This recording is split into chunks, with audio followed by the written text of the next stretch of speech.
Welcome to Pop Palace. My name is Jack, and at Pop Palace, we celebrate iconic women and queer people in pop music and culture. So, we're so excited to have you today. Um, Awesome. One thing we like to do is have our guests introduce themselves and tell us one of your earliest memories you have in music. Well, my name is Leanna Firestone, and one of my earliest memories in music is performing a song that I wrote at my eighth grade talent show. I came in second to the girls who sang the Ed Sheeran Hobbit song. Iconic, honestly. Thank you. That's so iconic. Were you, when you were doing talent shows as a young age, did you know you wanted to do music like the rest of your life? Yes, music was always the goal, and I was never very good at anything else. So if this didn't work out, it was going to be bad for me. I always wanted to be a musician. I thought forever that I wanted to just do songwriting. And then as I got older, I was like, well, I don't know how to be a songwriter, so I guess I'll be an artist too. So I sort of developed both of those skills differently because I like to sing, but I wasn't like in it like that. And then I like to write. And then one day I was like, I should I should just do that at the same time. So that's how I started doing talent shows was like, I guess I should put both of these skills together. Yeah, definitely. So your songwriting feels incredibly personal. Do you ever feel nervous about putting such like raw emotions and feelings out into the public? Yes, I definitely sometimes I can tell that my brain has developed because I didn't used to be as fearful about it. And I would just sort of be like, and here's the exact situation, no hyperbole, no fiction, like this is exactly what happened. And the other person was just sort of like, well, they'll get over it in my head. Hmm. And as I've become an adult, I'm like, wow, that was insane. I don't know how I just like didn't have any concern for how they would feel about that at all, but I didn't. I was like, it's the truth though, which makes it fine. And then now as I've gotten older, I've been like, that's silly. That's silly, and you don't need to do that. So now that I've gotten older, I feel a lot less fearful that I'm gonna get like a text being like, "Is this about me?" Because it's like sort of, but not really. Hmm. As before, if I were to get a text like that, the answer was usually yes. Yes, it is. It is about you. Yeah, Um, so yes, I'm less scared because I'm not doing that as much, but I also didn't have fear about it before. I was just like, I'll if they reach out, then they reach out. I love it. Have they reached out before? Well, yes. Well, yes. Um, yes, that has happened, but also not not in a bad way. It was more like, is it about me? And I was like, yeah. And they Yeah. were like, okay. Like they just wanted confirmation, but it Yeah, wasn't like they were mad. it wasn't drama. Yeah. No tea, That's no shade. no tea, no shade. I love it. So whenever you're writing music, is it more of a linear process or is it a little bit like you get a little bit ideas here, write them down, and then it just kind of accumulates over time? I'd say the way that things normally happen for me is I will be in conversation, which is also very helpful for me when I'm like in a write with people I don't know. Hmm. I'll just be like, well, I'm going to talk until I find something that I think is interesting. So normally I end up sharing a lot of things with strangers, which is part of the creative process as well, I guess. But normally I'll be speaking, I'll be saying something silly or fun or sad, and I'll catch myself and I'll be like, bar. And Hmm. then I have like a whole running tab in my notes app of like, this is bars that I've recently said, or like I'll find tweets. I have many songs that have been inspired by tweets where I was like, what a concept. And then I take it and I do it in my own way and make a whole song out of like a one tweet that I see. Um, and so a lot of it is just like I'll start with a line and then I'll either theme an entire song around it or I'll be like, and what would be the next thing that I would think about this line? Hmm. Um, so a lot of it is just like little snippets that I end up threading together as like a big story. Yeah, definitely. I love that you get inspiration from tweets. Yes, That it is so is. iconic. It's a little bit of a toxic trait to still be on Twitter, I would say, but some of my best songs have come from Twitter, so I feel I cannot give it up yet, even though every time I get on there, I am like I'm deeply upset by the content that's being served to me. Yeah. But then sometimes I'll get something and I'll be like, Yep. bar. Yep. They ate. Mhm. They ate. Period. Have you ever, this is really random, but have you ever seen the movie Zola where she like wrote her whole story in tweets? No. Okay, after this, you need to look it up I need because to watch that movie. it's so iconic. This girl's like life story, she like just tweeted out, and she's the first person to ever like copyright and own her tweets. Yeah, it's like a whole thing, but it Yes. kind of reminded me of that. I love it. Yes. Need it. Need to watch that movie. No, literally. So, least favorite only child really struck a chord with listeners. What was some of the inspiration behind that song? Well, I have a whole bit about this in my live show, which I'll explain now. I moved away for college, and then I was at college for like 8 months or something, and then the pandemic happened, and so I like got a taste of freedom, and then I was like, my dorm is shut down, so I have to go back home. So Hmm. I moved back in with my parents after like finally getting free. Um, I said that like they restrained me. They didn't. I just wanted to leave. And so I moved back in and I was working at Smoothie King and I was like, I won't say I was like hating my life at the time, but I was so bored because Hmm. I had just had freedom and then it was taken from me. And so I was going through a little bit of a something. I was going through a little bit of something up Yep. here. And I came home from my shift one day where I was, yes, you guessed it, an essential worker. Period. And in the South, smoothies were essential. Oh, um, yes. yes. And so I came home and I started having a conversation with my mom, which was on me. That one was on me. Okay. Hmm. And I was like, I think I need to get my nose pierced. I think that's going to like fix Everything. whatever's going on up here. And my mom was like, please don't do that to your face. So, of course, because of how things were, I was like, I'm actually going to do it myself now. Now that you said that, now that you were like, don't do that, I'm going to do it at home, in the Yep. bathroom, actually. And so I got ice, I got a sewing needle, I was like lining it up in the bathroom. And then I was like, I actually don't think I can go through with this. Like this will be something that I will look back on and be like, why did I ever do that? Um, and so I was like, I let the ice melt. I put away my medical grade supplies, and I just got it pierced later, like a normal person. Yeah. But I realized through that experience that like a couple of things about myself, like I was very much in a place of like I number one don't care what happens to me, and I am acting recklessly because I don't care about that. Hmm. And that is actually something that maybe I need to look inward about rather than get my nose pierced, which I did end up doing. Don't have my piercing in right now, but I do have one. But I realized I was coping with these feelings that I was having by like trying to put myself in reckless situations to see like how other people would react to them and Hmm. be like, anybody still care about me? And that wasn't fair to them or to me. Yeah. Um, so whenever I wrote about that experience, I really thought like nobody else is gonna nobody else is gonna know what I'm talking about. Hmm. And then I posted it and it like overnight was like millions and millions of views and I was like, okay, other people do know what I'm talking Yeah. about. So awesome.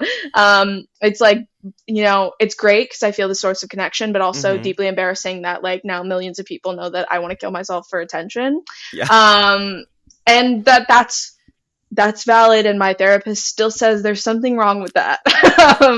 So yeah, that's what that song was about, and I thought nobody was gonna get it, and I'm glad that they did because it gave me community, but also, hey girls, sorry about that. Sorry Yeah. about that.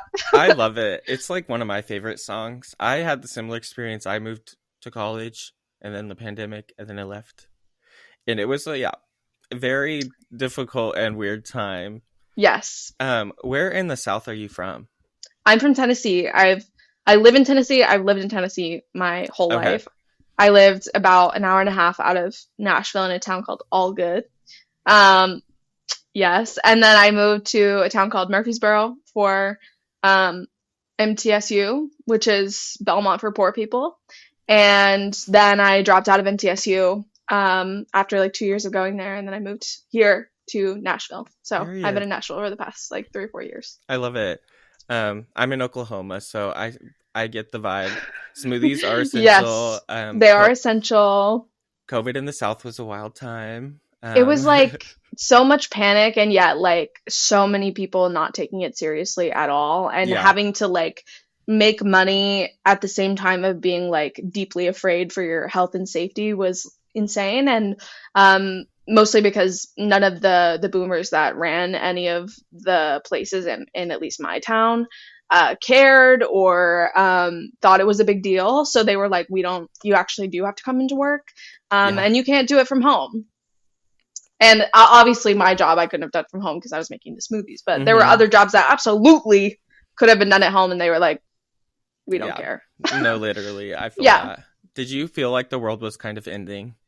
Yes and no. I had, as I was going through it, it was like the world's ending, the world is ending, the world is ending, and then there was this period of denial where I was like, "No, like I'm fine. Things are gonna be Yeah, fine. we're chilling. We're chilling." And then whenever I moved back to my college town when they were like reopening, sort of like I had like half in person and like half online classes, Mm-hmm. um, I started developing like a following and stuff. And that was really weird because I was like, the world is ending and it is over and it is horrible and bad, but also like I'm getting everything I ever wanted at the same time. So it was like a really big um, weird thing in my head going on of like Yeah. everything is terrible and yet it has given me so much that it's hard to think of this as like a bad thing because it Mm-hmm. actually did push me to do what I wanted to do. So I was dealing with being like constantly afraid and also like constantly really excited about the future, and just hoping that it wasn't gonna eventually take away what I had worked for Yeah. during that time. And I feel like that's just like a true artist spirit too. Is Yeah. like it's going good this way, but also everything could end in a Yeah. second. And I just have to reckon with that and make my Yeah. You just peace have peace with and it. move forward. Yeah, exactly. So, does your this is a little bit different, but since Pop Palace we focus on women and pop music and queer people, do Mhm. you think that being a woman in music has affected your place in the industry? Yes. But it is hard to reckon with like the discrepancy of popularity that this person is having, Uh-huh. which obviously has merit because I like it, but is sad because I'm like, I know that they have not worked as hard as I've worked. They haven't tried as hard as I've tried. And that part of it is something that you constantly have to be like accepting and moving through, Mm-hmm. because it exists at such a level that is bigger than you and bigger than any of the women, um, or queer people or people of color on my team, that it's like we are existing in a system that we are not built for and that doesn't uh, value us as much as it values other people that are doing lesser Mm-hmm. quality and lesser quantity of work than we're doing. Um, so it's hard to find your footholds in it, and it's hard to not get frustrated when you watch other people succeed at a much higher rate than you when you know that they're not working as hard as you are. But I assume that that is, I mean, obviously it's happening in music and it feels obvious because I work in music, but it's hard because I know that it's happening elsewhere as well that Mm-hmm. I maybe am not recognizing as much because I don't work in it. Um, and ultimately, misogyny is everywhere, and that is deeply upsetting. And it happens in music as well. Confirmed here on Pop Palace by Leanna Firestone. Confirmed. It happens. It Yes. happens, and it is frustrating. I will say though, I feel like I personally I don't listen to men in music. Like that's like 0.5% of my catalog. Um, Yes. but I like even if I didn't see like I didn't have an affinity for like how amazing women are, I still think that they do music better. Just like in a Y- general whole sense, I feel like women and like queer people or like minorities in general do music and like creative expression in a completely better and different way. I think that there's absolutely something to be said about pervasive struggle influencing the way that you create music and the way that you think about yourself in relation to the world around you. And normally having a deeper understanding of the world ends up making deeper art, in my opinion. Um, I think that there are absolutely, obviously, amazing men in music Hmm. and amazing white cis men in music, like the pinnacle of it all. There are some of them that make really good stuff, but there are some of them where, to me, it seems very obvious that they don't have uh, a deep internalized sense of self Mm-hmm. because they do not exist with friction in their life. And they don't have to fight as hard, which makes their art, in my opinion, less informed by struggle or by pain. Yeah. Um, so yeah, I would agree with you. But I think there are some obviously good male Mm-hmm. artists, but There's it some. is I feel like there are so many women that will not and have not gotten their flowers because Yeah. Just that's how the world works right now. yes, yes. So dealing with all of this can be a lot, like mentally. Do you do anything to kind of keep yourself grounded or making sure that you're making all of your needs while also expressing your creativity? No. I whenever I have gotten this question in the past, it's always interesting because I think about it and I'm like, you're right. Like I should be doing more things to keep myself ungrounded, or to keep myself grounded, but I have a very hard time with the balance, and that is the God's honest truth. Scout's honor, I do have a hard time with that.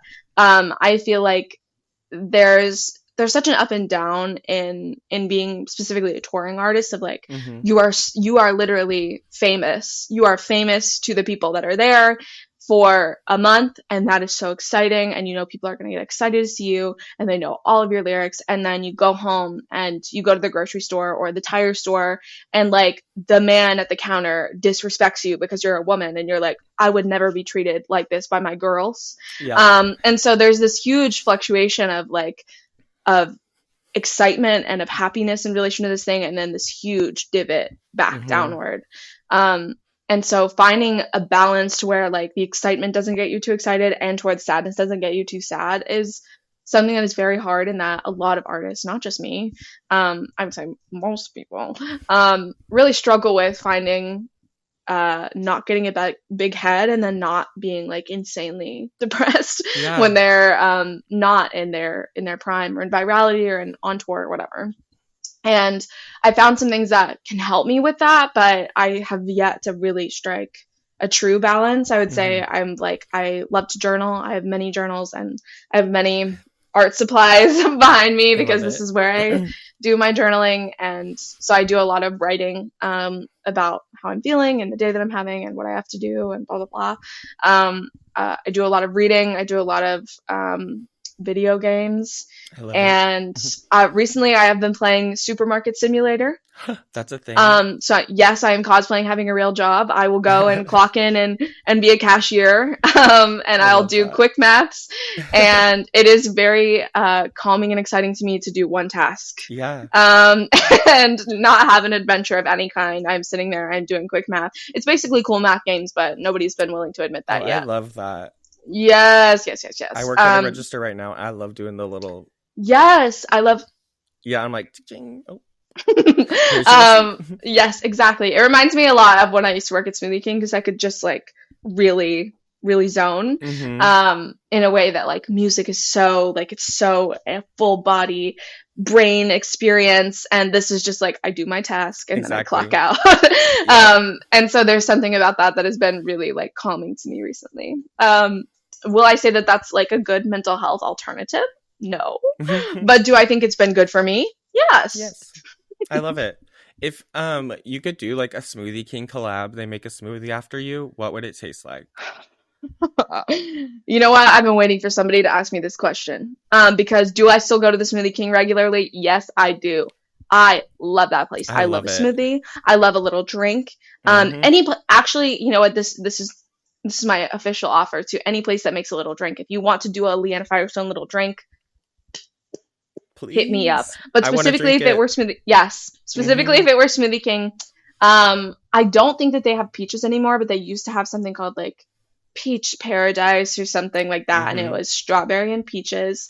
And I absolutely think that if I were to do a collab, it would be strawberry peaches and maybe like papaya or apple juice or Ooh, something. yummy. Yeah, it would be like a fun little southern Mm-hmm. experience. I'm manifesting it now. They're gonna bring back peaches just for your collab. Thank you. Thank you. Yes. That's what I think as well. No, literally, That's it's what I gonna think. happen. And So, people were so mad when they took away the peaches. oh, So I they'd order my bet. drink just to have the No, beaches. literally. It's gonna be like a whole thing. Yes. So when you're on tour, have you had any like memorable moments with fans that you like that's kind of stuck with you, or maybe like a DM of them reaching out or anything like that? I mean, there are truly so many. I feel like, and this is something that my tour manager said to me when we were on the last tour. She was like, "You know so many of your fans by name because I have a lot of repeat customers. Mm-hmm. So they'll come back, and it's very exciting to like catch up of like, you were here with the man last time. Where's the man now? Are we not dating? Or like it's Yeah. fun to sort of get snippets into these other people's lives, and see how my music has connected them to the people around them or to the people that they come to the shows with. Um, and so I have a lot of fans like that I would say are very standout experiences. A lot of the like fan projects are very memorable to me. Mm-hmm. Those are very, That's they so always make fun. me tear up every time I'm on stage. I'm like, Yeah. you coordinated an activist effort. Oh my God. One of my experiences that I'll say is really stand out. My grandma is from Hawaii, Mm-hmm. and I was very nervous because she was like, I want to go back to Hawaii one last time, because she's like 81, 80, 81. And she was like, I want to go one last time. I probably won't be able to like go see it again in my life, and I really want you to come. And I really struggled with that because I was like, I don't want to get called out on the internet because I don't look like I have any sort of tie to this place in any way, but I also don't want to miss out on this experience with my grandma, seeing where Mm-hmm. she was from and seeing where she grew up, where she fell in love, where she went to school.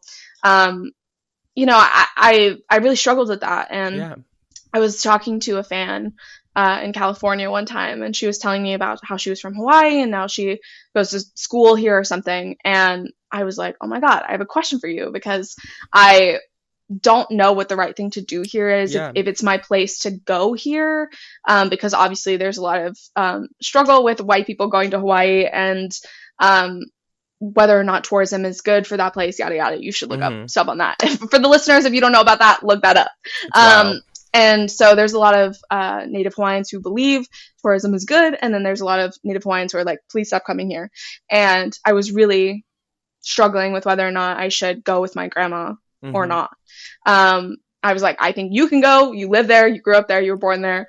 I don't know about me. I don't know if I'm allowed. And whenever I talked to this fan, she was like, I will fight anybody who tells you you're not allowed to go experience that. And so I ended up going last October off of specifically her saying you should go and you should Mm-hmm. experience this. And I went last October. I went on tour again in November. I ended up seeing her, and I was like, oh my God, I That's literally, awesome. I have to show you these pictures. I hadn't like posted about it or anything. Uh-huh. And she, like, we were both like tearing up and crying together in this line, being like, you inspired, like, you told me it was okay. And I'm so glad I didn't miss out on this experience with her. I'm literally getting choked up No, I talking about have it. chills. That's Yeah, I'm like, I'm literally so glad I incredible. didn't miss this opportunity with her, because I was scared of how like other people were going to feel about it. And thank you for like, in a way, giving me permission to go and telling me like it's going to be okay and you should experience that. Yeah. I don't know. I felt very connected to her and Mm-hmm. very connected to my grandma. And I don't know that I would have gone had I not have had that conversation with her. So that's something that is very special to me and that I hold in very That is high esteem in my awesome. heart.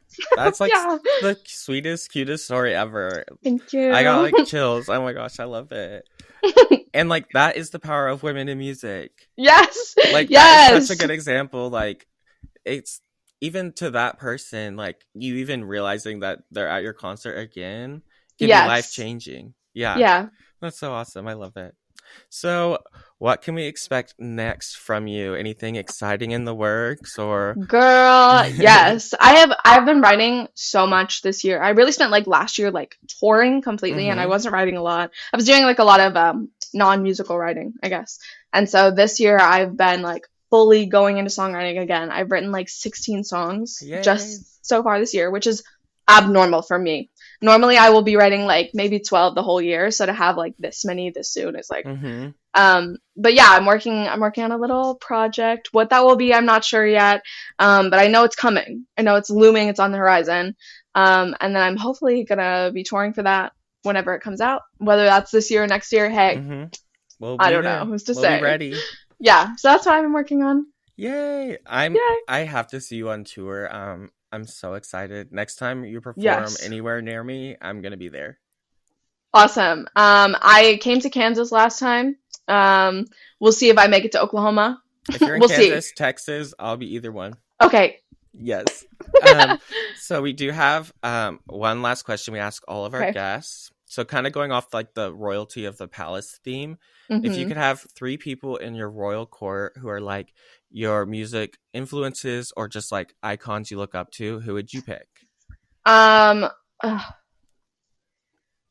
like let me do inside work. Okay. So, my first one that I would be knighting is Dodie Clark from YouTube because Mm-hmm. that was my girl.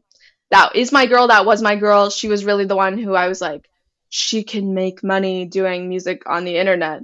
Uh-huh. And I wanted to be like her forever and ever, still do. So she's the first one getting an ordained, an ordained sword from me. Next, I would say I am knighting Maisie Peters. Yeah. Maisie Peters, that girl has inspired my songwriting like nobody else. Um, she has always got her tongue in her cheek, and I am always got my tongue in my cheek because of it. Mm-hmm. Her approach to songwriting being not that serious, which ends up making everything informed by humor and by her being in on every joke, is something that I absolutely carry into my music as well. And then finally, I am knighting Olivia Rodrigo. Period. She is absolutely who I wish I was. She's everything I want to be when I grow up. And I think that Guts was by far my album of the year. Mm-hmm. And I think she's amazing and iconic. I love Olivia. Those are also great choices. Thank you. Thank you. So, where can we find you on the internet and throughout the internet space? You can look me up at Leanna Firestone on TikTok, Instagram, Twitter. And where else can you find me? I have a Patreon. You could look me up on Patreon. I do a letter club on Oh, Patreon because cute. I love the USPS. Me too. I am the defender of the USPS. That's who I would knight if it was a person. I would knight the USPS. Thank you for your service, and thank you for always putting me in my place whenever I come up and ask you for something at the No, desk. literally. And what else am I doing? YouTube. I'm working on doing long form content on YouTube. I have yet to do it, but I have a lot of things to say. That's exciting. Oh, and this is a question you can answer for me because I asked my management. They said maybe you should wait. Because that's a little bit too niche, but I don't think it's niche at all. I would love to talk about the history of the dumbwaiter. Do you know what a dumbwaiter is? It's like the elevator thing. Yes, it's like a little elevator for stuff. I want to Oh, talk about the I love history. that. I want to talk about the history of the dumbwaiter, how it came into fashion, how it fell out of fashion, and I'm trying to single-handedly start a campaign to get a dumbwaiter in every house again Oh because yeah. I got stairs for the first time in this house that I lived in now for almost a year. I am tired of carrying stuff up those stairs. Oh, I We bet. need a mini elevator so I have to just walk myself up. I'm Mm-hmm. tired of holding things in my arms. Anyway, so if you ever see a YouTube video about the history of the dumbwaiter, know that that's coming from Leanna Firestone Industries. Period. And I'm trying to start a campaign where I get some of those in my house. I'll be Yep. locked in. Thank you. Thank you. Well, thank you so much for joining us. It was so lovely to meet you and talk. Thank you. I Lovely know to meet you. everyone's gonna be so excited to listen. Yeah, so it was just so lovely. Thank you for coming. Of course. Thank you. Have a great rest of your day. You too, Jack. Nice to meet you. Nice to meet you. Bye. Bye.